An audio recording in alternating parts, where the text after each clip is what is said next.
आप पहला हिंदुस्तान की एमएफडी हैं जो कि एसएमई प्लेटफॉर्म पे लिस्ट हुए।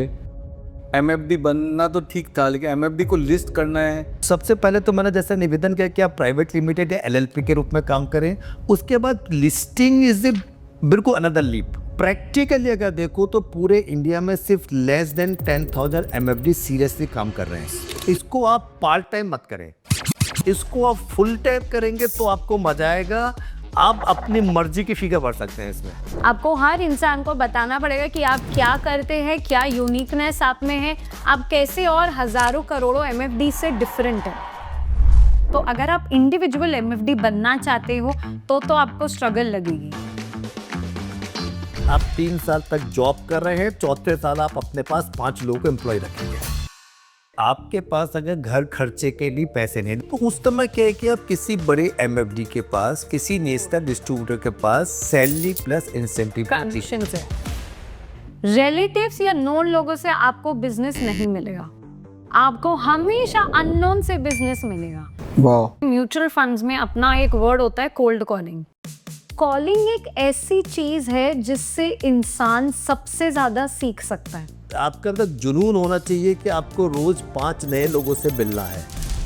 आप बिजनेस के लालच में गलत प्लानिंग कर दोगे, गलत प्रोडक्ट दे दोगे तो नुकसान होगा। 5 साल से कम टेन्योर के लिए म्यूचुअल फंड में पैसा ही नहीं लगाना। कभी रिटर्न्स नहीं क्लेम करना चाहिए कि आपको कभी भी इन्वेस्टर को 12-13% से ऊपर इन्वेस्टमेंट की बात ही नहीं करनी चाहिए। और उसी फंड में डालिए जिसमें आप खुद अपना पर्सनल इन्वेस्टमेंट डालोगे। कोई भी ऐसे फंड में पैसा लगाओ ही मत जिसमें आप अपना खुद का पैसा नहीं लगाओ। तो अगर जागरूक एमएफडी है वो कभी अपने क्लाइंट का नुकसान नहीं करेगा। मैं सारे एमएफडीज को सिखाता हूं कि आपको 5 साल से कम समय की एसआईपी करनी नहीं है। 3 से 4 साल सब चीज भूल के सिर्फ और सिर्फ एसआईपी में लग जाओ।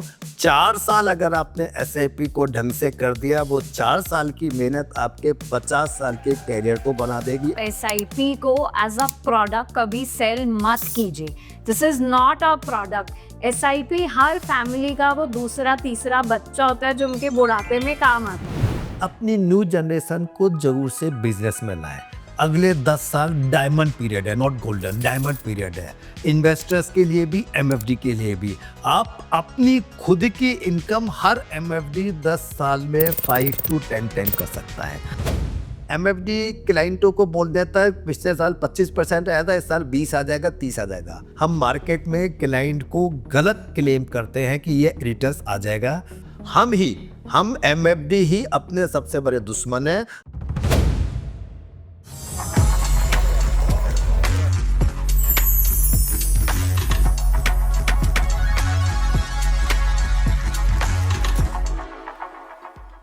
स्वागत है आपका billionaire code series powered by Nirmal Bang में।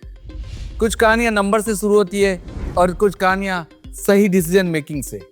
12th स्टैंडर्ड में बहुत सारे बच्चे अपने फ्यूचर की प्लानिंग कर रहे होते हैं। उस समय उनकी डॉटर ने उनके बिजनेस को ज्वाइन करके इस इंडस्ट्री की बारीकियों को समझने का प्रयास किया। 13 साल का सफर, 27,000 इन्वेस्टरों का भरोसा और 560 करोड़ का AUM। पर यह कोई स्टैटिस्टिक्स नहीं है, एक फादर एंड डॉटर की जोड़ी की बिजनेस बिल्ड करने की जर्नी है, जिन्होंने एमएफडी बिजनेस में सिर्फ पोर्टफोलियो नहीं, एक सोच को बिल्ड कर रहे हैं। ये पहले एमएफडी है जिन्होंने अपने आप को एसएमई प्लेटफॉर्म पे लिस्ट करवाया है। इनके लिए इन्वेस्टर एजुकेशन मार्केटिंग नहीं, एक रेस्पॉन्सिबिलिटी है।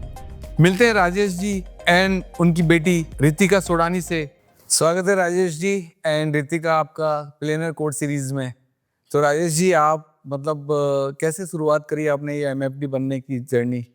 क्या बात है, बहुत प्यारा सवाल पूछा। बेसिकली मैंने अपना कैरियर स्टार्ट किया एज ए LIC एजेंट। और LIC एजेंट के साथ LIC मीन्स HDFC लाइफ की इंश्योरेंस पॉलिसी बेचते थे और बहुत अच्छा धंधा करते थे। उसके अंदर शुरू से मेरे में कमी रही, कोई भी काम करो टॉप 3 चाहिए, तो उसमें 8-9 MDRT, 2 COT, 2 TOT करी। अब वो इतना सब काम करके एक हम म्यूचुअल फंड्स के सेशन में गए। एक दिल्ली एक कंपनी ने सेशन रखा, मुझको बुलाया। अब वहाँ पर 2 दिन का सेशन, और जो मेरे से इंश्योरेंस में काफ़ी जूनियर थे उन सबको डायस पे प्राइज मिल रहे हैं और मैं अपना पीछे लास्ट सीट पे बैठा हुआ हूँ। मैंने कहा ये क्या हो रहा है? तो उन्हें प्रोग्राम ख़त्म होने से पहले एक फीडबैक फॉर्म दिया। तो बोले अब तो अपने सजेशंस लिखिए, फीडबैक लिखिए। तो मैंने कहा it's my commitment to my self, next year I will be on dais. अब फॉर्चुनेटली अनफॉर्चुनेटली उन्होंने वो फीडबैक फॉर्म्स को देखते देखते वो वाला फॉर्म उनके हाथ में आ गया। तो उन्होंने अनाउंस किया कि यहाँ पर कोई एक ऐसा बंदा है जो अपने आप से कमिट कर रहा है कि नेक्स्ट ईयर मैं डाइस पे रहूँगा, और मैं नाम अनाउंस कर दिया। फिर तो आप समझे, नाम भी पब्लिक में अनाउंस हो गया तो कोई बात नहीं। फिर वहाँ से मैंने म्यूचुअल फंड्स इंडस्ट्री की जर्नी स्टार्ट की, और 4 महीने में हम लोगों ने 2 AMC के साथ हाईएस्ट SIP की। तो बेसिकली पूरा रिटेल का हूँ। तो ARM तो मेरा 2006-7 से है, बिजनेस मैंने स्टार्ट किया 2012-2013 से। तो उस इंसिडेंट से कि सब लोग डायस पे, मैं पीछे बैठा हूँ, तो मुझको काफ़ी मोटिवेशन मिला।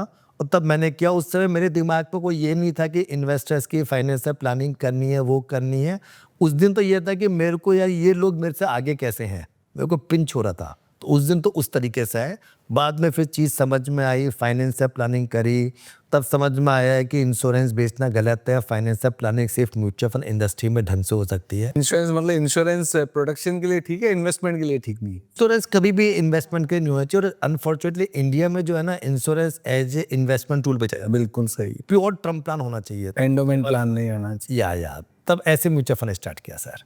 तो फिर आपने जैसे 2012 आप बोल रहे हैं स्टार्ट किया, फिर 2012 से 2019 तक 7 साल तक आपने जीरो से कहाँ तक लेके गए उसको? क्या है कि जैसे मैंने पहले बताया कि शुरू से आदत है, या तो कोई काम करना नहीं करना, टॉप 3 चाहिए। तो SIP के अंदर हम लोगों ने बिल्कुल 2019 तक नॉर्दर्न इंडिया टॉप 3 SIP में हम कह गए। 150-200 करोड़ के हमने टोटल बुक अपना AUM बना दिया। और 2019 में फिर मैंने, चूँकि बिजनेस की ग्रोथ अपने को नई जनरेशन को देना था, और मैं पूरा अपना MFDs की ट्रेनिंग में आ गया था, तो 2019 में मैंने अपना पूरा बिजनेस अपनी बेटी को, इनको मैंने हैंड ओवर। सो मेरा पर्पज ही वही था कि 2019 के बाद आपने अपनी नेक्स्ट जनरेशन को ही बिजनेस सौंप दिया।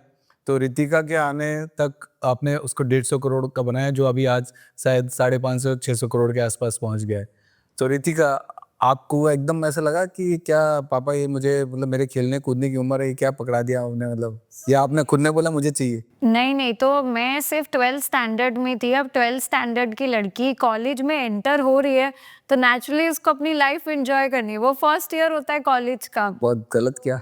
मुझे बस ऐसा बोला गया कि ऑफिस ज्वाइन करना है, तो कुछ आइडिया भी नहीं था। Of course that maturity level was very low at that time. मैंने बोला चलो ठीक है, 2-3 घंटा काम कर लेंगे, थोड़ी सी पॉकेट मनी मिलेगी, मैं अपना कॉलेज का खर्चा निकाल लूंगी। बट वो 2-3 घंटा एक्चुअली पूरा दिन का टाइम हो गया। तो कॉलेज लाइफ तो ज़ीरो हो गई, लेकिन उस टाइम पर जितना मैंने ऑफिस में सीखा, आई स्टिल रिमेंबर। मैं वो जो स्टार्टिंग के 2-3 साल है, जब मैं कॉलेज छोड़ के ऑफिस जाती थी, तो मैं बहुत गुस्सा करती थी कि मुझे क्यों ऑफिस में डाल दिया। मुझे आके, मतलब मेरे आसपास के सारे लोग मस्ती करते थे। तो but I still realise this today कि आज मुझे बहुत अच्छा लगता है कि मैं उस टाइम पे ऑफिस सही टाइम पे ज्वाइन कर गई, क्योंकि जितना मैंने उस टाइम पे सीखा उतना शायद मैं कभी नहीं सीख पाती। मैंने बहुत सीखा उस टाइम पे। मेरे स्टार्टिंग के जो 3 साल थे, मैं म्यूचुअल फंड्स को बहुत बेकार बोलती थी, और I am honestly saying this to you. आज मैं इसी इंडस्ट्री में काम कर रही हूँ, पर मुझे म्यूचुअल फंड्स इन्वेस्टमेंट बड़ा बेकार प्रोडक्ट लगता था। लेकिन आज मुझे रियलाइज होता है कि वो 3-4 साल मेरी जर्नी के आई थिंक बेस्ट थे, जो मुझे यहाँ पे इन्होंने सीखा। दंगल मूवी का वो डायलॉग है ना, when Aamir Khan pushes their daughters, वो पानी में डाल के वो तैरते और बोलते कि जाओ खुद तैर लो, हर बार मैं नहीं आऊँगा बचाने। तो मेरे साथ भी एग्जैक्टली यही हुआ कि वैसे एक पुश दे दिया, जो करना है अब करो, अब सिखा दिया, मैं नहीं आऊँगा बचाने। तो ये बहुत ही, मतलब तो पहला तो यूनिक काम आपने ये किया कि 12 साल की लड़की को बोला ज्वाइन करो। और दूसरा जो मुझे, जिसके लिए एक्चुअल में हमारा मेन पर्पस था आपसे मिलने का, आप पहला हिंदुस्तान की MFD हैं जो कि SME प्लेटफॉर्म पे लिस्ट हुए। तो ये जो वैल्यूएशन क्रिएट किया आपने अपने इन्वेस्टर्स के लिए, या आपने जो भी आपके जो इन्वेस्टर्स हैं आपके साथ में जुड़े हुए हैं, तो ये ख्याल कैसे आया कि MFD बनना तो ठीक था, लेकिन MFD को लिस्ट करना है, वो भी शेयर उसके स्टॉक एक्सचेंज के प्लेटफॉर्म पे, तो ये कैसे सोचा आपने ये सब? इसका इज़ द लिमिट। सबसे पहले MFD बन के हम लोगों ने पूरा रिटेल का काम किया। लोगों का विश्वास इतना था कि SIP फाइनेंशियल प्लानिंग, आज भी क्या है, इंडिया में 5% लोगों की प्रॉपर फाइनेंशियल प्लानिंग है। तो फाइनेंशियल प्लानिंग करते करते समझ में आया कि जो हमारे अच्छे इन्वेस्टर्स हैं उनकी कैसे वेल्थ क्रिएट हो।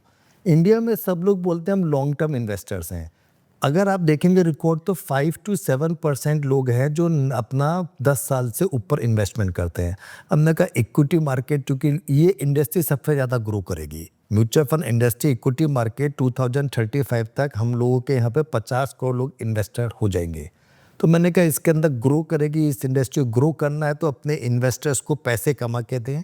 तो हम लोग चूँकि हमेशा लीग से अलग हट के काम करने की आदत है, तो हम लोगों ने 3 साल पहले तैयारी कर दी। हालांकि मैं तो सुडानी कैपिटल में सिर्फ एज ए प्रमोटर हूँ, सारा काम ये लोग करते हैं। मेरी दोनों डॉटर्स हैं, मेरा अजीत साहब मेरा सबसे पुराना टीम मेंबर कंपनी का चेयरमैन है।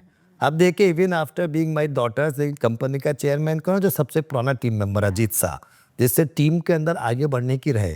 तो हमने तब से कि ये वैल्यूएशन क्रिएट होनी चाहिए अपने इन्वेस्टर्स के लिए, हमने पूरी प्लानिंग करी, सब करी। और उसके रूप में हम जैसे हमको एक्सपेंशन भी करना है, तो जब तक आप 4 जगह नहीं जाओगे, इसलिए हम फिर एसएमई आईपीओ लेके आए। सो ये एसएमई आईपीओ पे लाने का क्या प्रोसेस होता है? अगर कोई एक एमएफडी है तो कुछ क्राइटेरिया है कि इतना एयूएम होना चाहिए, क्या मतलब क्या? अगर आज हमारे जो आप प्रोग्राम देख रहे हैं, इतने सारे एमएफडीज हैं जो उनको पता नहीं है किस तरह से, तो उनको क्या गाइड करेंगे आप? सबसे पहले तो एमएफडी को एक चीज़ ये ध्यान में रखनी है कि इंडिविजुअल एमएफडी जो है, हम कितना भी बिजनेस कर लें, अनफॉर्चुनेट कोई भी इवेंट हो जाए तो साल 2 साल में सारा एयूएम ट्रांसफ़र हो जाएगा, क्योंकि वो क्लाइंट आपके साथ अटैच है। आपके बाद न्यू जनरेशन में कोई काम करेगा नहीं करेगा।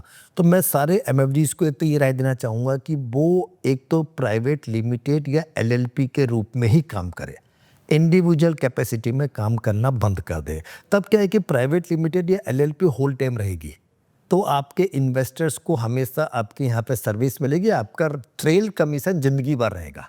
सेकेंड थिंग्स, ये इससे अच्छी इंडस्ट्री कोई नहीं है। बिल्कुल। मतलब समझे कि इसके अंदर आपकी इंटेंशन अच्छी हो, इन्वेस्टर्स आप पे फेथ करते हैं अगर आपकी इंटेंशन अच्छी हो, और आप कितना भी unlimited amount you can earn, unlimited. कौन सा धंधा ऐसा है कि जिसमें आप अनलिमिटेड अमाउंट कमा सकते हैं? आपको सिर्फ अपनी नॉलेज पे, अपने स्किल पे पैसा खर्च करना है, अच्छी टीम, अपनी आपको हमेशा नॉलेज को अपग्रेड करते रहें, तो इसके अंदर बहुत अच्छी कमाई है। तो एमएफडीज़ को ये कि आप प्राइवेट लिमिटेड में कन्वर्ट करें, और सेकंड अपनी न्यू जनरेशन को जरूर से बिजनेस में लाएं। जैसे आप देखें ना, डॉक्टर्स का मोस्टली बच्चा डॉक्टर ही निकलेगा, बड़े एडवोकेट के घर में। तो ये इस प्रोफेशन को करते हुए हमको बहुत प्राउड महसूस होता है कि हमने कितने हज़ारों घरों के अंदर हमने उनकी प्रॉपर फाइनेंशियल प्लानिंग करके उनके लिए वेल्थ क्रिएट करी, उनके बच्चों की एजुकेशनल प्लानिंग करी, बच्चों के लिए एजुकेशन प्लानिंग के साथ उनकी खुद की रिटायरमेंट प्लानिंग करी। तो ये बहुत प्राउड मतलब मोमेंट रहता है इसमें। तो ये जो एसएमई प्लेटफॉर्म का जो प्रोसेस है, उसमें क्या कॉस्ट आती है और क्या मतलब बेनिफिट्स क्या होते हैं सबसे ज़्यादा? सबसे पहले तो मैंने जैसे निवेदन किया कि आप प्राइवेट लिमिटेड या एलएलपी के रूप में काम करें। उसके बाद लिस्टिंग इज ए बिल्कुल अनदर लीप। कोई जरूरी नहीं कि हर व्यक्ति लिस्टिंग कर रहा है। लिस्टिंग के लिए देखिए इसमें कंप्लाइंस बहुत ज़्यादा है, कंप्लाइंस के साथ साथ आपका ईयरली खर्चा बहुत ज़्यादा है। 30-40 लाख रुपए का आपका फिक्स ईयरली खर्चा है। तो मैं ये बोलूँगा कि आप लिस्टिंग अगर कराएं तो आप सीरियस प्लेयर हो, आपका लॉन्ग टर्म हो। अदरवाइज प्राइवेट लिमिटेड एलएलपी जरूर करनी है। Listing is not a easy cup of T सबके लिए कि नहीं है, उसके अंदर काफ़ी पूरा साल भर मेहनत मिनिमम करनी पड़ती है। लिस्टिंग का फ़ायदा क्या है कि आपके सारे अकाउंट्स बहुत अच्छे हो जाते हैं, आप कंप्लाइंस को पूरे ढंग से फॉलो करते हैं। आपके यहाँ एक एक चीज़, आपको कोई भी बड़ा काम करने से पहले अपने शेयर होल्डर्स की परमिशन लेनी है, पूरा आपका अलग हो जाता है। और इन्वेस्टर्स को ये फेथ होता है कि this is a listed player, तो यहाँ पर कोई भी इनके साथ में कंप्लाइंस का इशू नहीं रहेगा, सारा काम बहुत अच्छा रहेगा। सो कंप्लाइंस से एक तो चीज़ें ट्रांसपेरेंट हो जाती या बहुत ट्रांसपेरेंट हो जाता है। सेकंड थिंग है कि इससे आपके इन्वेस्टर्स, नए इन्वेस्टर्स जुड़ने में आसानी होती है, क्योंकि उनको लगता है कि ये लिस्टेड है। नेशन वाइड अप्रोच हो जाती है और आपकी एक गुडविल में, क्रेडिबिलिटी में बहुत इजाफा होता है। बट लेकिन जो आप बोल रहे हैं 30 से 40 लाख का स्पेंड है एनुअली, तो उसके सामने बेनिफिट्स बहुत ज़्यादा है, अनलिमिटेड बेनिफिट्स हैं। अगर आपको लंबी रेस का घोड़ा बनना है तो मेरा ये मानना है कि अगले 5 साल में ट्रेल है ना 40-50 पैसा रह जाएगी। तो आपको आपस में कई एमएफडीज को मर्ज होना पड़ेगा, तो ये आप सक्सेसफुल हो पाएंगे। अभी हमारे इंडस्ट्री में कमी क्या है? अभी इंडस्ट्री को 10 लाख से ज़्यादा एमएफडी की ज़रूरत है। प्रैक्टिकली अगर देखो तो पूरे इंडिया में सिर्फ लेस देन 10,000 एमएफडी सीरियसली काम कर रहे हैं। ये तो अभी आप लोग काफ़ी कॉर्पोरेट हाउस आए हैं, वो काम कर रहे हैं, काफ़ी बैंक और एएमसीज भी डायरेक्ट सेलिंग करने लगी हैं, अच्छी बात है। बट अभी भी इतनी गुंजाइश है कि आप सोच नहीं सकते। मैं आपके माध्यम से नए लोगों से रिक्वेस्ट करना चाहता हूँ, अपील कि इससे अच्छा बिजनेस कोई नहीं है। इसको आप पार्ट टाइम मत करें, इसको आप फुल टाइम करेंगे तो आपको मजा आएगा। आप अपनी मर्जी की फिगर भर सकते हैं इसमें। इसमें आपके अंदर जुनून होना चाहिए कि आपको रोज 5 नए लोगों से मिलना है। आप समझिए कि आज हमारे हर फील्ड में ऐसे क्लाइंट्स हैं कि हमको हर चीज़ 3-4-5% सस्ती मिल जाती है मार्केट के मुकाबले, क्योंकि हमारे उन सबसे फैमिली रिलेशंस हैं। किसी भी शहर में, किसी भी मतलब जयपुर, राजस्थान में, तो किसी भी धंधे में आप हमारे पास में हर चीज़ का होलसेलर मिल जाएगा। तो आपकी नेटवर्किंग कितनी स्ट्रांग होती है, कितना काम होता है। तो ये बहुत अच्छी लाइन है और इसको बस फुल टाइम करें। बिल्कुल। पार्ट टाइम करेंगे तो आप सक्सेस नहीं होंगे, पार्ट टाइम अधूरा काम हो जाता है। और इन्वेस्टरों के साथ बिल्कुल न्याय करें, उनको पूरी सर्विस दें। Best industry sir. सो जो पापा इतना जो आपको बात कर रहे हैं, तो आपको क्या लगता है इसके अलावा आपने क्या, मतलब ये तो जैसे आपके घर में ही ट्रेनिंग हो गई, बट आपने खुद ने प्रैक्टिकली क्या सीखा जो कि आपको लगता है एज ए यंग एमएफडी को ये ध्यान रखना चाहिए, जो गलतियां आपको लग रही है कि ये नहीं, मतलब इन गलतियों से बचा जा सकता था और आपको जरूरत ही नहीं पड़ी क्योंकि आपके पीछे बहुत स्ट्रांग बैकअप था। बट जिनके पास में ऐसा बैकअप नहीं है और जो यंग एमएफडी आना चाहते हैं, जो आपको शुरू में जो 3 साल खराब लगे या स्ट्रगल वाले लगे, बट आज आपको ये बहुत ही ज़्यादा प्यार आ रहा है इस इंडस्ट्री पे, तो उनको किस तरह से आप मोटिवेट करोगे यंग एमएफडीज को जो कि जस्ट पास आउट हो रहे हैं और जिन्होंने अभी जस्ट ग्रेजुएशन किया है, जैसे कि नेक्स्ट 5 साल में 10 लाख एमएफडी लगेंगे, तो आप कैसे उनको प्रेरित करोगे कि आप ये इंडस्ट्री को ज्वाइन करो? सबसे पहले एक चीज़ होती है, म्यूचुअल फंड्स में अपना एक वर्ड होता है कोल्ड कॉलिंग। लोग कॉलिंग के नाम से इतना घबराते हैं, क्योंकि मैं भी बहुत घबराती थी कि हम कॉलिंग करके कुछ बेच क्यों रहे हैं, हम वो लायक है ही नहीं। तो कॉलिंग एक ऐसी चीज़ है जिससे इंसान सबसे ज़्यादा सीख सकता है। मैंने कभी भी अपने नोन लोगों को, अपने दोस्तों को, अपने रिलेटिव्स को म्यूचुअल फंड्स की बात ही नहीं करी। रिलेटिव्स या नोन लोगों से आपको बिजनेस नहीं मिलेगा, आपको हमेशा अननोन से बिजनेस मिलेगा। हमेशा आप एज ए नए अगर आप कभी जुड़े तो आप क्या करोगे, अपने जान पहचान वालों को बोलोगे, वो आपको बिजनेस धंधा नहीं देंगे। जो अनजान होगा वो फिर भी आप पे भरोसा करेगा और आपको बिजनेस देगा। ये इंडस्ट्री का जो ग्रोथ प्रोसेस है ना, वो मतलब जैसे इन्होंने बोला कि sky is the limit, it's very true, sky is the limit, लेकिन पेशेंस रखना बहुत ज़रूरी है। अब मैं भी जब नई नई आई थी 12th के बाद, तो मेरे को क्या ना पैसा चाहिए था, वो जुनून होता कि मुझे भी पैसा कमाना है, और ये जुनून आज तक हर इंसान में होगा। लेकिन पैसा धीरे धीरे बनता है, कंपाउंडिंग धीरे धीरे होती है, पैसा भी धीरे धीरे बनता है। ये चीज़ ध्यान रखनी पड़ेगी। इसमें ऐसा कुछ प्रोसेस नहीं कि आप एक दिन में इतना कमा लोगे, 1 महीने में इतनी इनकम पर आ जाओगे, नहीं। This is one of the best and the most finest business, provided you have patience. Patience, धैर्य रखोगे, आप उतना कमा सकते हो जितना शायद आपके आसपास के दोस्त नहीं कमा सकते, ये मैं बोलूंगी। लेकिन अभी जो आसपास के दोस्त, तो इनिशियल में जैसे सैलरी अच्छी मिल रही है और ये इनिशियल का 3 साल का स्ट्रगल है जब कुछ नहीं मिल रहा है, तो वो 3 साल कैसे सरवाइव करने की, जो इनिशियल जब तक आपका एक से 50-100 करोड़ का ईएम नहीं बनता है, तब तक कैसे सरवाइव करने का? तब तक सबसे पहला तरीका होता है, या तो अगर आप इंडिविजुअल एमएफडी बनना चाहते हो तो आपको स्ट्रगल लगेगी। वो 3 साल तो शुरू के बहुत मेहनत और स्ट्रगल वाले साल हो गए, लेकिन उस वक्त है ना, मैं इस बात पे लकी मानती हूँ कि मेरे पास एक गाइडेंस थी, एक गुरु थे, जहाँ से मुझे मेरा क्लाइंट बेस और मुझे मेरा सेटअप मिला। अगर वो चीज़ मुझे नहीं मिलती तो मेरे वो 3 साल के बजाय आज 6 साल 8 साल भी हो जाते। अभी हम बॉम्बे में आए, बॉम्बे नया नया है, तो मेरे भी शुरू में अब वो स्ट्रगल 3 साल वापस एकदम नई की तरीके से शुरू हो जाएगी, क्योंकि यहाँ पे कुछ सेटअप नहीं, कुछ गाइडेंस नहीं, वो 3 साल नए जमाने पड़ेंगे। और उसके लिए आपको घर घर जाना पड़ेगा, आपको हर इंसान को बताना पड़ेगा कि आप क्या करते हैं, क्या यूनिकनेस आप में है, आप कैसे और हजारों करोड़ों एमएफडी से डिफरेंट है, वो बहुत जरूरी है। बट लेकिन पेट कैसे, मतलब मेन तो पैसा चाहिए, थोड़ा तो एटलीस्ट घर चल रहा है। आपका कैपिटल इन्वेस्टमेंट उसमें लगेगा 3 साल तक 100% लगेगा। 3 साल नहीं होती कमाई। तो जो अगर किसी के पास नहीं है तो वो कैसे? उसमें फिर एक उसमें, तरीका हाँ। ऐसा भी हो सकता है, मैं बताऊं आपको। जैसे हम कई एमएफडीज को सलाह देते हैं कि आपके पास अगर घर खर्चे के भी पैसे नहीं, देखो एंड ऑफ द डे सबसे पहले चाहता है कि मेरे घर खर्चे के पैसे पूरे हो। तो उस समय क्या है कि आप किसी बड़े एमएफडी के पास, किसी नेशनल डिस्ट्रीब्यूटर के पास सैलरी प्लस इंसेंटिव भी चेक Condition पे करो, क्योंकि मेरा अगर पेट भरा हुआ होगा तो मैं आगे सोच पाऊंगा, और मेरा पेट खाली रहेगा तो ये सब किताबी बातें हैं कि फाइनेंशियल फ्रीडम मिल जाएगी, ग्रोथ हो जाएगी, कंपाउंडिंग हो जाएगी। तो एक एक्स सैलरी प्लस इंसेंटिव, चाहे फिक्स सैलरी कम हो उतनी जितनी मुझे घर खर्चे के लिए चाहिए, प्लस इंसेंटिव, तो वहाँ पे वो 2-3 साल काम करके कई चीज़ों को सीखेगा, अपनी कमियों को समझेगा। और एक एमएफडी को एक अपनी डायरी जरूर मेंटेन करनी चाहिए डेली बेसिस पे कि कहाँ कहाँ कमी आ रही है। तो अगर वो 2-3 साल जॉब करेगा तो वो एक उसका खर्चे के लायक बेस बन जाएगा। और आपने अगर सिर्फ एक ही गुरु मंत्र है, भी अपने 5 दिन का वीक मानता हूं मैं, एक दिन प्लानिंग करते, एक दिन रेस्ट हो गया, 5 दिन के वीक में आपने 20 लोगों से मुलाकात करनी है। स्टार्टिंग में 20 नए लोग, जैसे जैसे काम बढ़ जाएगा 10 नए लोग, 10 पुराने लोग।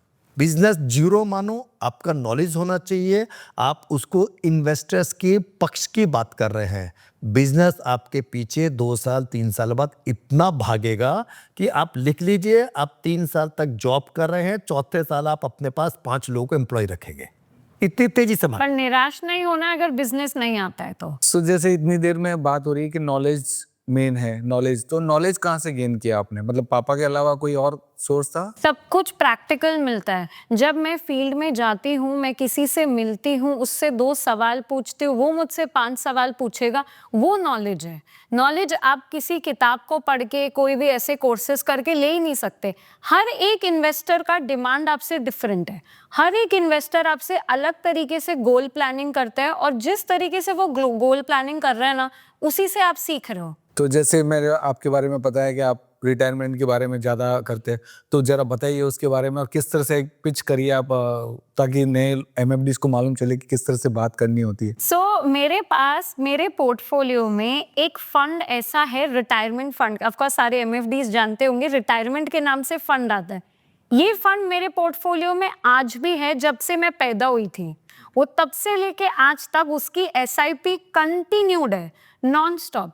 अब आप सोचिए, कोई 2 महीने 6 महीने की लड़की, या उसको आप एक रिटायरमेंट फंड आप दे रहे हो। आज अगर हम नॉर्मली, मैं आपसे बात भी करूंगी, आपका पहला सवाल होगा कि इतना यंग बंदा हो, मुझे क्यों रिटायरमेंट की बातें कर रहे हो। रिटायरमेंट के लिए nobody is serious, because people are not realizing कि यहाँ से हमारे जिस तरीके से इकोनॉमी बढ़ेगी, आने वाले देश में खर्चे, महंगाई ऐसे हवा छू देंगे, ऊपर जाते जाएंगे, और हम क्या कर रहे हैं? We are just living the present. We are not thinking, we are not taking care कि यहाँ से आने वाले 5 साल 10 साल 20 साल बाद हमारे खर्चे बढ़ेंगे। First thing that we do is, हम सामने वाले को बोलते हैं, आपको अगर 2000 का एसआईपी करना है तो 1000 एसआईपी आपके नेक्स्ट 20 साल 30 साल के लिए आज ही डाल के छोड़ दो। वो आपका रिटायरमेंट एसआईपी, जो कि कभी बंद नहीं होगा, और उसको छुएंगे भी नहीं कभी। उसको छूना ही नहीं है। वो तब निकलेगा जब आप 50 55 60 साल के होगे, आपको याद आएगा कि ये आपका रिटायरमेंट। कंपाउंडिंग कॉर्पस बनेगा वो। एक बेस्ट एग्जाम्पल और देते हैं जो ये करती है। बेस्ट एग्जाम्पल क्या होता है कि भारत में सोने से बहुत ज़्यादा प्यार है, और अब तो सोने की तेजी ने भी प्रूफ कर दिया कि भारतीय महिलाएं सबसे बेस्ट इन्वेस्टर हैं। ये प्रूफ हो गया। तो हम क्या बोलते हैं कि जिस भी घर में 1 साल 2 साल की भी बच्ची है, पहले आज से 25 साल पहले घर में कन्या का जन्म होते ही उसकी शादी की प्लानिंग हो जाती थी। अब समय चेंज आ गया, तो हम अब शादी की जगह अब कन्या को बेस्ट एजुकेशन देने की प्लानिंग करता है पेरेंट्स। तो हम क्या बोलते हैं कि जब बच्ची 6 महीने 12 महीने की भी है, अब बच्चे की रिटायरमेंट एसआईपी करो। उसमें मेन फीचर्स क्या है कि till the time of the marriage of the daughter, तब तक आपको जमा करना है।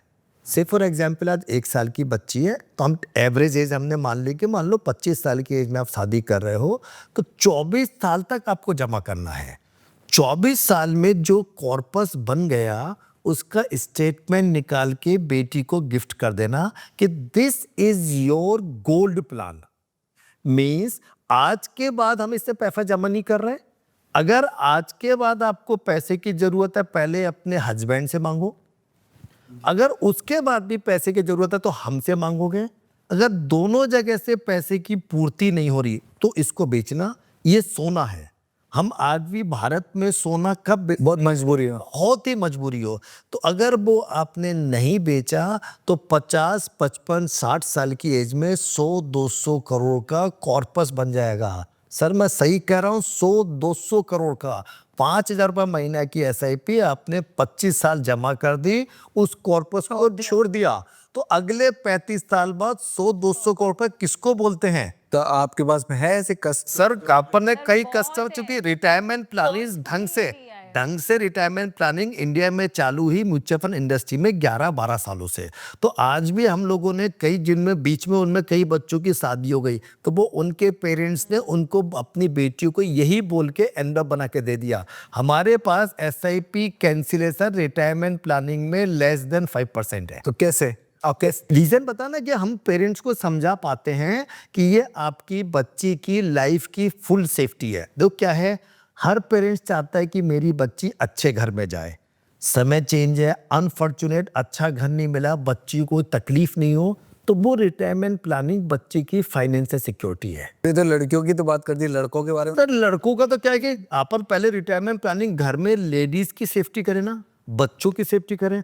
लड़के को तो हम क्या बोलते हैं, आज की तारीख में मैं गारंटेड 15 साल में जॉब करने वाले हर व्यक्ति को रिटायर कर सकता हूं। एक स्टैंडर्ड फार्मूला जिसको बाजार में सब लोग जानते हैं, सोडानी का फार्मूला, सोडानी का फंडा बहुत फेमस है। कोई भी व्यक्ति अपनी ग्रॉस इनकम का 30 से 35%, अगेन रिपीटिंग, ग्रॉस इनकम का 30 से 35% म्यूचुअल फंड्स में SIP कर दे, 14 से 15 साल में 100% फाइनेंशियल रिटायर्ड हो जाएगा। इसे कागज पे लिख के आप वेरीफाइड कर दें। बट 35% मतलब सेविंग करना, फिर बचेगा क्या? सर आप उसका जवाब देता हूं मैं आपको। अपन हाउसिंग लोन लेते हैं, जस्ट टेक ए एग्जाम्पल, आपने एक हाउसिंग लोन लिया, आपकी सैलरी से फॉर एग्जाम्पल लाख रुपए महीना है, काफी ज्यादा मैं एग्जाम्पल ले रहा हूँ, आपकी सैलरी लाख रुपए महीना है, आपका 1 तारीख को सैलरी क्रेडिट होता है, आपका हाउसिंग लोन है 20,000 महीने का, तो हमारे बैक ऑफ द माइंड में क्या आता है, 1 लाख माइनस 20,000, मेरी सैलरी 80,000 है। उसके बाद आप अपने खर्चे प्लान करते हो। तो मेरा ये कहना है कि रिटायरमेंट प्लानिंग को अपने हाउसिंग लोन की तरह फोर्सफुली EMI मानो, मतलब मानो मत इनकम है आप। देन आपने SIP को, चाइल्ड एजुकेशन, रिटायरमेंट को फोर्सफुली EMI मान लिया, उस दिन से आपका काम करने का नजरिया, प्लानिंग का नजरिया एकदम चेंज हो अपने जाएगा। investment पहले SIP निकाल। कभी बंद नहीं होगी। आपकी income minus expenses then investment नहीं करना, आपकी इनकम माइनस SIP जो बचा उससे एक्सपेंसेस करना। बट ये सुनने में, समझने में बहुत अच्छा लगता है, बट लेकिन मार्केट की जो अप्स एंड डाउन होती है, तो लोग देखते हैं अपना पोर्टफोलियो, उसमें अगर उनको लग रहा है कि कहीं कहीं, मतलब सारी स्कीम में नहीं, लेकिन कहीं नेगेटिव आ रहा है या कहीं ऊपर नीचे हो रहा है, कहीं स्कीम में 15% है, किसी में 22 है और किसी में 6% है, तो फिर आपको उसको कैसे मैनेज कर? कुछ थंब रूल्स हैं म्यूचुअल फंड इन्वेस्टमेंट के। सबसे पहला थंब रूल, 5 साल से कम टेन्योर के लिए म्यूचुअल फंड में पैसा ही नहीं लगाना। इफ इन्वेस्टर सेज कि मेरे को 2 साल 3 साल पैसा लगाना, गो टू बैंक FD। 3 साल से 5 साल हाइब्रिड फंड जी। 5 साल से ऊपर के टेन्योर पे ही आपको म्यूचुअल फंड देना है। इक्विटी वाला MFD को ना बोलना सीखना चाहिए। अगर आप ना बोलना नहीं सीखोगे, कि आप बिजनेस के लालच में गलत प्लानिंग कर दोगे, गलत प्रोडक्ट दे दोगे, तो नुकसान होगा। इक्विटी SIP जो भी है, क्योंकि म्यूचुअल फंड्स हम इक्विटी के लिए जाना चाहते हैं, डेट फंड के लिए कम आएंगे, क्योंकि डेट फंड का इंडेक्शन पे जब फिर 1 साल पे, राइट, तो टैक्सेशन नहीं रहा। इक्विटी फंड की SIP मिनिमम टाइम होरिजन 5 साल। दूसरा, हमारा पहला हमेशा मतलब मैंडेटरी रहता है, मैं सारे MFDs को सिखाता हूं कि आपको 5 साल से कम समय की SIP करनी नहीं है। फिर भी इन्वेस्टर को ड्यू टू एनी रीजन बहुत ज्यादा प्रॉब्लम आ गई, तो SIP जमा करनी बंद कर दो, विड्रॉल नहीं करना 7 साल 8 साल। ठीक है, पॉज कर दो। या जिस दिन आप इन्वेस्टर को समझाओगे, क्या होता है, इन्वेस्टर को पैसे की जरूरत है, बैंक FD भी है, गोल्ड भी है, रियल एस्टेट भी है, शेयर्स भी है, म्यूचुअल फंड्स भी, वो तुरंत म्यूचुअल फंड पर कैची मारता है। तो ये समझाना कि ये म्यूचुअल फंड नहीं है, ये आपकी उसकी बेटी का नाम बता के कि ये उसका रिटायरमेंट है, ये तेरे उन बच्चों का फाइनेंशियल प्लानिंग, हायर एजुकेशन है। इमोशन से खेलो आप। यार हम तो पोर्टफोलियो में बच्चे की रिटायरमेंट, बच्चे का नाम लिख के भेजते हैं, retirement planning and higher education planning. तो चीज उसको समझ में आनी चाहिए, इन्वेस्टर्स को। जब समझ में आता है तो अच्छा नहीं, मैं पैनिक नहीं होऊंगा। दूसरी बात, आप 1-2 साल के इन्वेस्टमेंट करोगे तो 10 के 9 भी होंगे, 10 के 8 भी होंगे। ये एमएफडी को समझना है। गलती क्या होती है, एमएफडी क्लाइंटों को बोल देता है पिछले साल 25% आया था, इस साल 20 आ जाएगा, 30 आ जाएगा। हम एमएफडी ही अपने सबसे बड़े दुश्मन हैं। हम मार्केट में क्लाइंट को गलत क्लेम करते हैं कि ये रिटर्न्स आ जाएगा। कभी रिटर्न्स नहीं क्लेम करना चाहिए। 5 साल का मिनिमम टेन्योर है, इस बहाने पैसा जुड़ जाता है और कंपाउंडिंग इम्पैक्ट हमेशा आता है।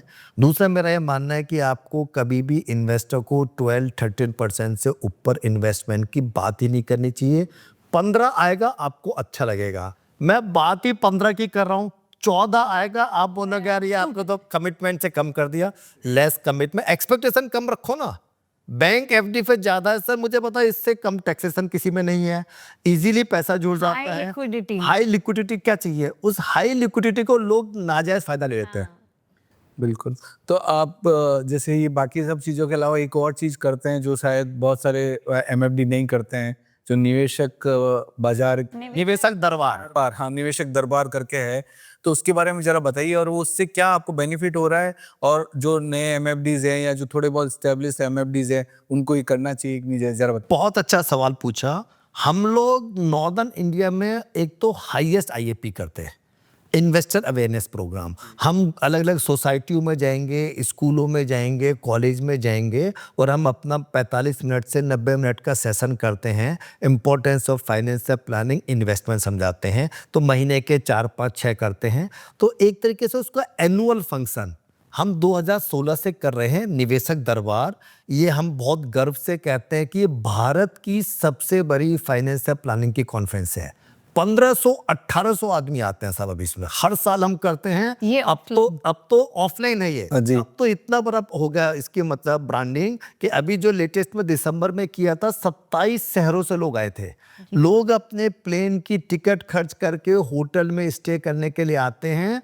मॉर्निंग 9 टू इवनिंग 9, 12 घंटे बैठाना और डिफरेंट टॉपिक पे डिस्कस करना। Open forum is not easy. उसका सबसे बड़ा फायदा क्या है, आपको निवेशकों को नए नए लेटेस्ट टॉपिक मालूम चलते हैं, कहाँ पर पैसा लगाना है, क्यों लगाना है, क्यों हमको वसीयत करनी है, क्यों नहीं करनी है, वो सब नॉलेज हम हर फील्ड के एक्सपर्ट बुलाते हैं। तो ये जो इतना बड़ा इवेंट करते हैं तो उसमें आप फीस चार्ज करते हो? हम उसके अंदर पहले देखो क्या है कि कोई भी नॉलेज अगर आप बिना फीस के दोगे उसकी वैल्यू नहीं है। मैं तो आईएपी के अंदर भी फीस चार्ज करता हूँ और उस आईएपी के बाद में उस फीस को कहता हूँ कि या तो पैसा वापस ले लो या किसी अनाथ आश्रम में दे दो या गौशाला में दे दो। फ्री में अगर आप किसी को बुलाओगे मतलब तो आप उसकी आ वैल्यू नहीं गए है। तो वो आपको रिटर्न भी कर देते हैं। फ्री की वैल्यू नहीं है। तो निवेशक दरबार में हमारा खर्चा जैसे अभी पर मेंबर 6000 रुपीज खर्चा हुआ। इतने हम लोगों ने 1000-1500 फीस रखी, बाकी कई हम लोग को लोग सपोर्ट भी करते हैं। लेकिन ये बहुत मैंडेटरी हो गया कि लोगों को आप निवेश की जानकारी दें। आप देखेंगे हम लोगों ने निवेशक दरबार 24 में स्टेज पे बोला था कि आप 25% सिल्वर और गोल्ड में इन्वेस्ट कर देना। ये डॉक्यूमेंट्री प्रूफ है, उसका आप देखिए कितना अच्छा रिटर्न मिला। तो मार्केट के बारे में सारे एक्सपर्ट आते हैं, पूरे इंडिया के टॉप एक्सपर्ट बुलाते हैं हम। तो जैसे अभी तो आपका अब एस्टेब्लिश हो तो आपको सपोर्ट करने के लिए एमसी आ रहे हैं प्रोग्राम को कराने के लिए। आप जैसे बोल रहे हैं कि 6000 में से 1000 फीस ले रहे, 5000 सपोर्ट मिल जाता है। तो इनिशियल स्टेज पे जब है तो आपने क्या खुद ने? पहले नहीं, अभी भी सपोर्ट मिलने के बाद भी 10 से 15 लाख रुपए हर साल जेब से खर्च करते हैं, अभी भी है। तो मतलब एमएफडी को ये समझना चाहिए ये इन्वेस्टमेंट ब्रांडिंग है, मतलब client acquisition cost. Acquisition cost है, बिल्कुल सही कहा। और आपके पास जो कस्टमर्स आ गया उसको अगर आप सही सर्विस दे रहे हो तो हमेशा सेटिस्फाइड क्लाइंट, आपको रेफरल से जो क्लाइंट मिलता है ना उसका कोई जवाब नहीं है। तो ये जैसे अभी 2700 आप बोल रहे हो, 27 जगह से आए, अभी 1500-1600 लोग आते हैं आपके। तो इनिशियल में जब आपने स्टार्ट, शुरू में 150 लोग आए थे सर। अच्छा, तो अभी कैसे आप? शुरू के 3 सेशन हमने फ्री ऑफ कॉस्ट किए थे। ओके। 2016, 2017, 2018 फ्री ऑफ कॉस्ट का, 2019 में 500 पर रेट रखा। ओके। और ये जो आप इसको कैसे अवेयर कैसे करते हैं लोगों को? सर सोशल मीडिया के हमारी बहुत इन हाउस टीम है। एक तो एमएफडी की जो सबसे बड़ी कमी है, आज भी जो एमएफडी 50-100 करोड़ रुपए का एयूएम लेके बैठे हैं वही तो अपने मैनेजर हैं, वही अपने ऑफिस के ऑफिस बॉय हैं, वही अपने बैक ऑफिस के मैनेजर हैं। वो एम्प्लॉयज रखना नहीं चाहते, टीम पे खर्चा करना नहीं चाहते। मेरा मानना है कि आज भी कई एमएफडी 90% टाइम सर्विस में कंज्यूम करते हैं, इसका वो बिजनेस में आगे नहीं भागते। आप टीम रखेंगे, एक तो आप यंग भारत यूथ को जॉब दे रहे हो 4 घरों में। पहले कहा जाता था कि किसी बच्ची की शादी कर दी बहुत पुण्य काम कर दिया है। मेरा मानना है आपने यूथ को कोई दिशा सिखा दी, उसको दिशा दी, यहाँ जाओ, उससे खर्चे के पैसे दे दिए, इससे बढ़ के कोई काम नहीं है। मैं अपने ऑफिस में 90% फ्रेशर रखता हूँ और मैं कहता हूँ जिसको कहीं जॉब नहीं मिले मेरे पास आ जा, काम मन से कर। आज भी ओपन 50-100 लोग, आज भी हमारा एयूएम कुछ भी नहीं है, म्यूचुअल फंड्स के अंदर 40 लोगों की टीम है जो 5-5 हजार करोड़ के एयूएम के पास नहीं है। 24/7/365 हमारी हायरिंग ओपन है जी। जब आना चाहे मोस्ट वेलकम। तो हम लोग क्या है कि इसके अंदर आपको ये इन्वेस्टमेंट कोस्ट है, आपको हमेशा आपको देखना होगा। हम बेस्ट सॉफ्टवेयर रखना चाहते हैं। हमारे पास ना देखें कि बर्थडे विशेष और एनिवर्सरी विशेष के 2 लोगों की टीम है। हम अपने कस्टमर्स को सर्विस के सिर्फ जन्मदिन और मैरिज एनिवर्सरी विश करने 2 लोग रखते हैं। ये काम टीम से होता है। आपका क्लाइंट के साथ में आपका अगर रेपो अच्छा होगा, आपकी नीयत सही होगी, आप सही सलाह देंगे तो आपको रेफरल मिलेगा। एक तो प्रॉब्लम क्या है कि एमएफडी खर्चा नहीं करना चाहता टीम के ऊपर।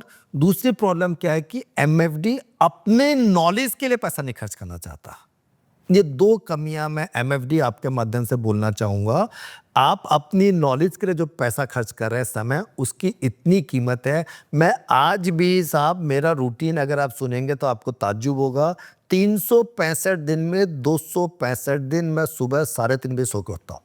सुबह 4 से 6 पूरे डाटा पढ़ना, इंडस्ट्री में क्या हो रहा, डेली 2 घंटा पढ़ाई करता हूँ। सैटरडे संडे लेट उठूंगा 5:30 बजे। तो क्या कि आप 5:30 बजे लेट। That is that. तो अगर आप में खुद में नॉलेज नहीं होगी तो आप अपने क्लाइंटों का भला कहाँ से करोगे। हमको पता ही नहीं है कौन सी स्कीम में क्या पोर्टफोलियो है, क्या उसकी एनएबी है, हम क्लाइंट को कहाँ से बताएंगे। तो ये तो हो गया एमएफडी रिलेटेड, लेकिन अब जैसे आप इतने इंडस्ट्री के वेटरन हैं और इतना आप लोगों ने मतलब जो एजुकेशन रिलेटेड चीज़ें करी है, तो आपको क्या लगता है कि एमफी या सेबी को कोई आपका सजेशन है? आपको लगता है कि और कैसे एमएफडी जुड़े, या वो लोग जो कर रहे हैं बहुत अच्छा कर रहे हैं, उस पर कुछ बदलाव आना चाहिए, या जो कर रहे हैं वो ये? क्योंकि आज एमफी का जो अवेयरनेस प्रोग्राम है उसकी वजह से आज भी बहुत सारे इन्वेस्टर्स हैं जो सिप के बारे में, जो जिस तरह से सिप बढ़ रहा है, तो एमएफडी के लिए कैसे उनको हाईलाइट में लेके आए? सारे रेगुलेटर्स, सेबी, एमफी इन्वेस्टर्स के लिए बहुत ज़्यादा काम कर रहे हैं। इन्वेस्टर्स को नॉलेज देने के लिए, अनफॉर्चुनेटली एमएफडी को नॉलेज देने के लिए काम नहीं कर रहे हैं। ये इनके सारे स्कीम, सारे प्रोडक्ट्स जो हैं ये अपने इन्वेस्टर अवेयरनेस के हैं। मेरा ये मानना है कि इनको साल में 2-4 प्रोग्राम स्टेट वाइज इनको एमएफडीज़ को भी मोटिवेट और समझाने के लिए करने चाहिए। आज एमएफडीज़ के ऊपर कभी केवाईसी में ये चेंजेज आ गई, कभी ऐसे चेंजेस आ गई, तो आप मानो कि एमएफडी का 60-70% टाइम्स उन छोटे छोटे रेगुलेशन में लग जाता है। एक एएमसी की केवाईसी हो गई, दूसरी एएमसी में दोबारा करो। तो इस चीज़ की तरफ रेगुलेटर को ध्यान देना चाहिए कि बहुत इजी वे में केवाईसी डॉक्यूमेंट्स हो जाए। आजकल तो सारा धीरे धीरे ऑनलाइन जा रहे हैं, बट अभी भी एमएफडी के लिए काफ़ी दिक्कतें हैं। रेगुलेटर को उस तरफ ध्यान देना चाहिए। रोज़ नए नए नियम लगा देते हैं। एटलीस्ट जो नियम लगाए उसको 2-3 साल तो फॉलो करें। वो साल में 4 बार नियम चेंज कर देते हैं। अवेयरनेस इन्वेस्टर्स के लिए बहुत अच्छी कर रहे हैं। That's a good science. आज की तारीख में कई इन्वेस्टर्स क्या कहता है, मेरे को सिप लेनी है, म्यूचुअल फंड नहीं लेना। तो ये कितना बड़ा इनकी वजह से आ गया। म्यूचुअल फंड सही है, तो अवेयरनेस के मामले में they are doing extremely well. Operation part पे थोड़ा सा एमएफडीज को हेल्प देनी चाहिए, जी। This I feel. और नेक्स्ट 5 साल क्या लग रहा है आपको, या 10 साल क्या लग रहा है? आप लोग अपने आप को कहाँ पहुँचाना चाह रहे हैं? भारत विकसित कंट्री हो जाएगा, ये सबको पता है। हम लोग इतने लक्की हैं कि हम भारत को विकासशील से विकसित होता हुआ देखेंगे।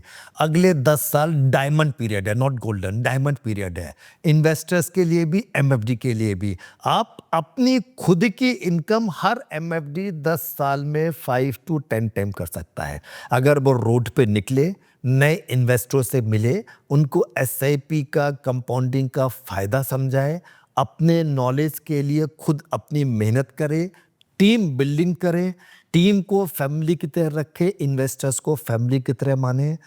एक सेटिस्फाइड इन्वेस्टर आपको 50 इन्वेस्टर लाके देता है। तो अथाह अनलिमिटेड स्कोप है। आप सोच नहीं सकते कि आप अगले 10 साल में कहाँ पहुँचेंगे। मैं 5 to 10x कह रहा हूँ नॉर्मल एमएफडी के लिए। आप हमसे पूछ रहे हैं एज ए एमएफडी अगले 10 साल में हम मिनिमम 20-25x करेंगे। That is also minimum. So Jaipur से, छोटी सिटी से बॉम्बे में आप आ रहे हो अभी, तो क्या होप है आपकी बॉम्बे से, और क्या सोच के आ रहे हो आप? सोच के ये आ रही हूँ कि पूरी दुनिया ने बॉम्बे को फाइनेंशियल हब बना रखा है इंडिया का। तो अगर इस फाइनेंशियल हब में अगर हमने कदम नहीं रखा तो बिजनेस ग्रोथ कैसे होगी? तो मैं इसी होप से आ रही हूँ कि बॉम्बे एक अच्छे तरीके से हम लोग को ट्रीट करे, इन्वेस्टर्स के साथ हम और जुड़े। बहुत छोटा सा बेस है अभी हमारा, और हजारों करोड़ों लोगों को जोड़ना है, अपना बिजनेस ग्रो करना है। एंड यही होप है कि हर गली गली घर घर में सोडानी इन्वेस्टमेंट का नाम जाना जाए। तो जैसे अभी आपने इतनी, जैसे जयपुर इतना बड़ा नहीं जितना बॉम्बे के सामने, तो ऐसा लगता है कि जो छोटी सिटी है, जयपुर से भी छोटी सिटीज हैं जो, तो वहां पर एमएफडीज के लिए स्कोप कितना है? बहुत ज़्यादा है, बल्कि जो छोटे शहर हैं वहाँ पर बड़े शहरों के कंपैरिजन में ग्रोथ और स्कोप बहुत ज़्यादा है। राजस्थान में इतने छोटे छोटे शहर हैं जहाँ पे आप देखेंगे एमएफडीज का जो गिनती है वो बहुत कम है, लेकिन वहाँ पे स्कोप इतनी, अब जैसे खैरतल, अजमेर, हम लोग ये बहुत छोटे छोटे शहरों में बहुत सेशंस करते हैं। मतलब we are also shocked and surprise to see कि यहाँ पे हर एक इन्वेस्टर का एवरेज एसआईपी अमाउंट इज 15 से 20 हजार। 15 से 20 हजार एवरेज एसआईपी अमाउंट होता है। But only shocking part here is कि यहाँ पे जागरूकता, यहाँ पे अवेयरनेस है ही नहीं। अभी दो लेवल पे काम करना चाहते हैं हम लोग। आप जब एक मिड साइज एमएफडी बन जाओ, 100, 150, 200 करोड़ का आपका ईएम आ जाए, तो आपको दो साइड में काम करना चाहिए। एक तो एक बड़े सिटी के अंदर जाएं, क्योंकि आज भी महाराष्ट्र, गुजरात सबसे ज़्यादा मार्केट को डोमिनेट करते हैं। एक आप बिल्कुल सी और डी कैटेगरी शहरों में जाएं। सी और डी कैटेगरी शहरों में लोगों को आज भी म्यूचुअल फंड, शेयर मार्केट के नाम पर डर लगता है कि ये सट्टा बाजार है। तो उनको समझाओ, शुरू में जहाँ पे इन्वेस्टर बिल्कुल घबराया हुआ है उसको लिक्विड फंड से समझाओ, फिर हाइब्रिड फंड से लगाओ। हम शुरू में ही अगर इन्वेस्टर को स्मॉल कैप या मिड कैप दे देंगे और 6 महीने बाजार खराब हो जाएगा तो भाग जाएगा। तो हम इक्विटी एमएफ के लिए बहुत क्लियर समझाते हैं कि ये प्रोडक्ट भैया 5 साल 7 साल का है, या अच्छा आपको इक्विटी से डर लगता है, आप लिक्विड फंड में पैसा डालिए, उस लिक्विड फंड का इंटरेस्ट की एसआईपी कर दो, तो आपका प्रिंसिपल तो आपके पास है। जब वो 2 साल 3 साल में देखता है 12, 14, 15% रिटर्न आ गए, वो खुद कहता है साहब मेरी एसआईपी 10,000 से बढ़ा दो, 50,000 से कर दो, 25 से कर दो। तो इन्वेस्टर्स का व्यवहार देख के उसको धीरे धीरे लाना है।